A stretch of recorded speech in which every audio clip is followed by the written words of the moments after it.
Imagine a hospital whose windows don't look over streets or parking lots. They look out at an endless blue. Helicopters land on the roof. The sound of sirens is replaced by the beat of rotor blades. Surgery lights hang above rooms that sway with the ocean. It sounds impossible, and yet it's true. This is the USNS Mercy, a giant white ship with red crosses so large they can be seen from miles away. Up close, the Mercy looks almost peaceful. Clean decks, quiet corridors, medical teams moving in scrubs instead of uniforms. But behind those calm walls is something else entirely. A hospital built to move. Walk into Mercy's interior, and you don't expect to find a city of medicine.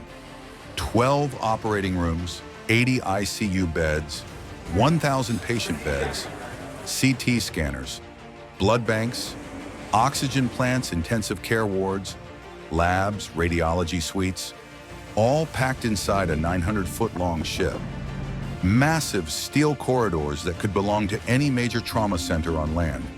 The scale is breathtaking, the sight strange, a hospital that sails.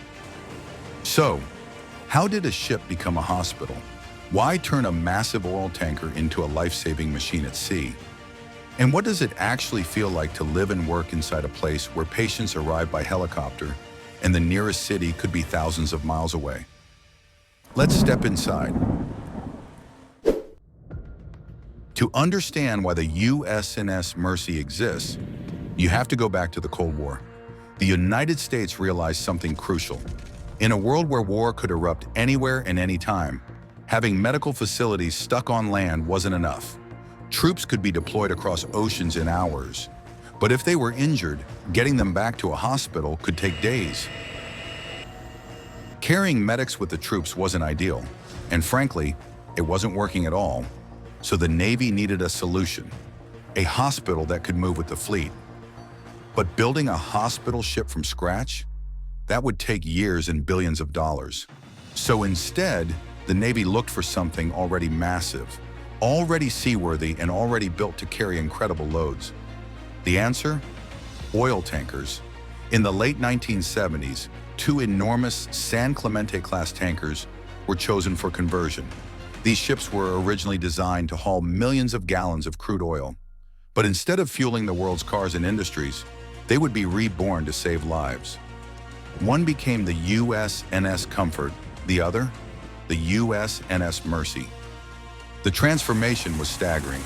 Inside those steel hulls, workers gutted everything and rebuilt entire hospital wings.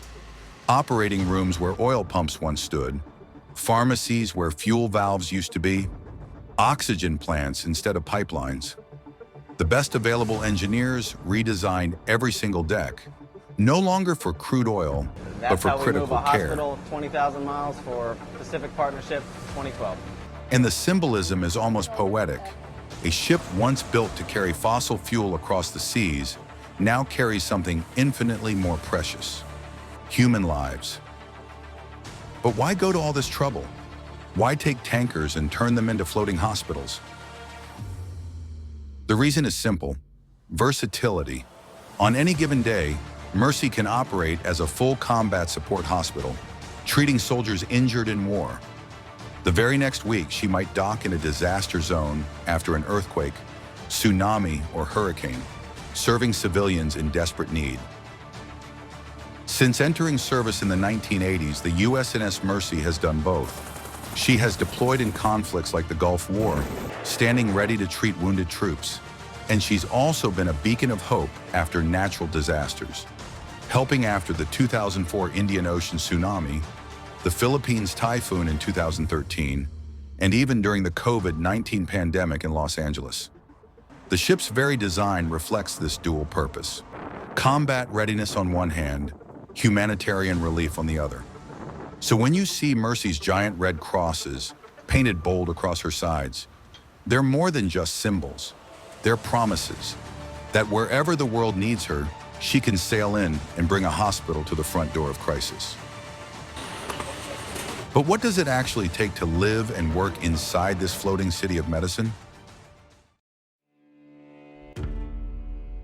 Step through the gangway and you'll notice it immediately.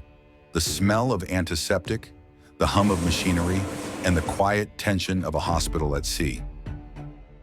Every hallway feels like a blend between Navy ship and trauma center, steel bulkheads on one side, stretchers and medical carts on the other.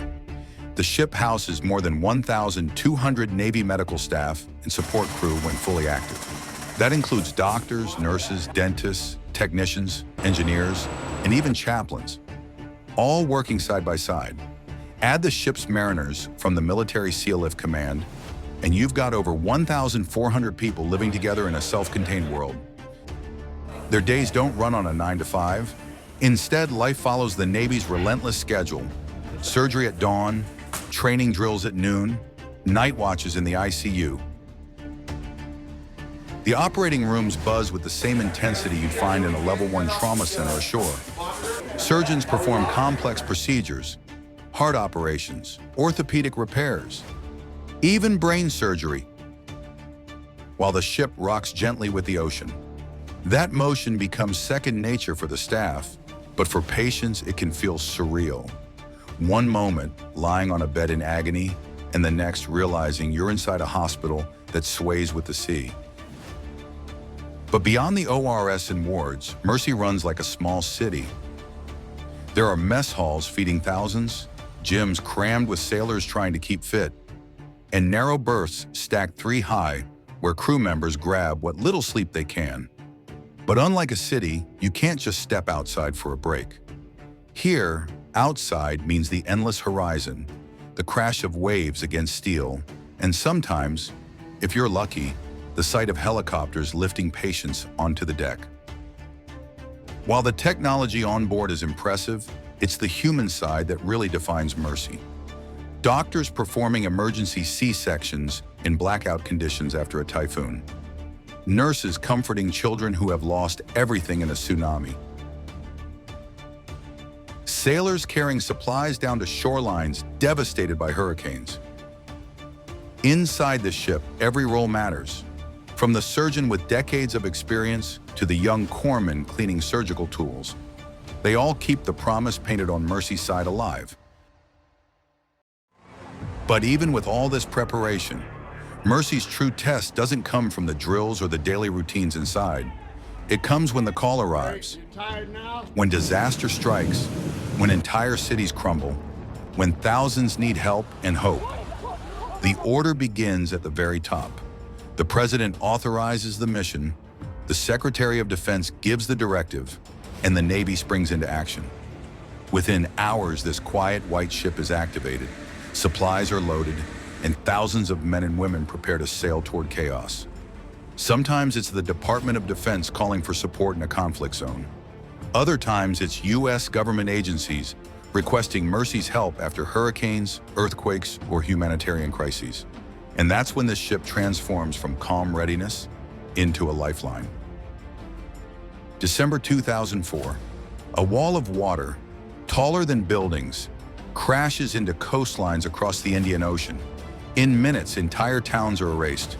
Homes, hospitals, schools, gone. Over 200,000 lives lost, millions injured or displaced.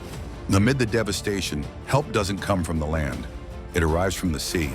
A towering white silhouette appears offshore, helicopters lifting off its deck, ferrying the wounded one after another. Inside its endless corridors, operating rooms glow through the night as surgeons work without pause.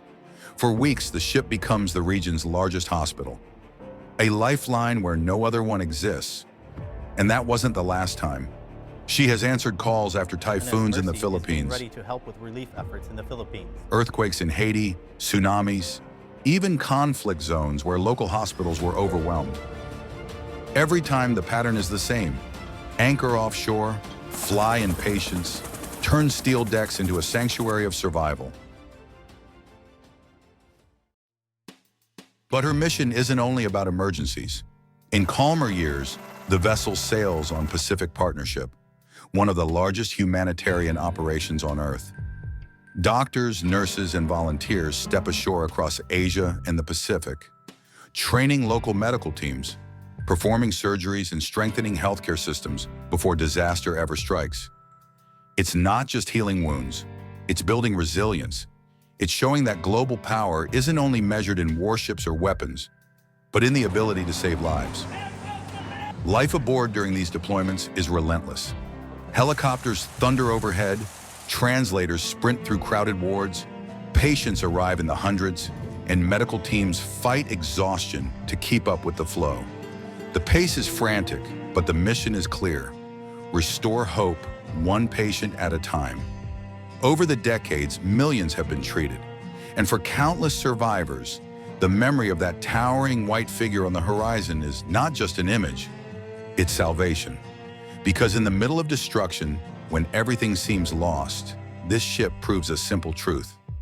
Sometimes the greatest power a nation can send is compassion. Thank you so much for watching. Please like and subscribe our channel, The Curious Corner, for more fascinating content.